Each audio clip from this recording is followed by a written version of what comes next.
È una battaglia di civiltà. Difendere questi volontari vuol dire difendere il Veneto, difendere il fatto che non possiamo mettere sul banco degli imputati un volontario che lavora gratis, cerca ovviamente di applicare le norme, ma come nel caso di Re Frontolo penso ormai sia chiaro a tutti che quella congiuntura astrale negativa dopo decenni di sagra su quel posto, su quel sedime,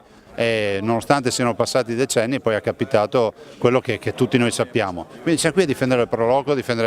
difenderli e anche a ringraziarli per quello che hanno fatto e stanno facendo per la promozione del Veneto e dei suoi prodotti. In generale ho detto al Presidente Follador che vogliamo dare anche l'assistenza legale, quindi vogliamo fare in modo che ci sia anche un supporto per l'assistenza legale in maniera tale che questa battaglia legale diventi anche, come si può dire, un elemento simbolo per far capire che qui deve primeggiare il buon senso, perché se rincorriamo le scartoffie ovvio che troviamo sempre qualcosa, ma questo penso non sia interesse di nessuno. È giusto che si accerti la verità, però è altrettanto vero che i volontari non possono essere messi sul banco degli imputati. La tragedia c'è stata, è stata una tragedia con 4 morti, però è altrettanto vero che è inutile fare gli esperti del giorno dopo, lì da decenni si faceva la sagra in quel posto, se fare gli esperti del giorno dopo sono capaci tutti. Loro chiedono una legge che le tuteli, avranno eventualmente il vostro sostegno per questa richiesta? Assoluto sostegno per quanto riguarda la Regione del Veneto, non solo per la legge ma anche per l'assistenza legale in questo contenzioso, che è un contenzioso fra l'altro importante.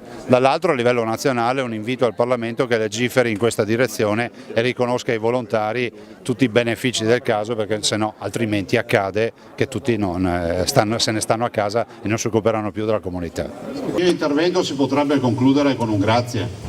cioè inizia e finisce con un grazie. Il Veneto di oggi non sarebbe così se non ci fossero i volontari, quindi grazie di cuore a tutti voi, grazie per quello che avete fatto, che state facendo.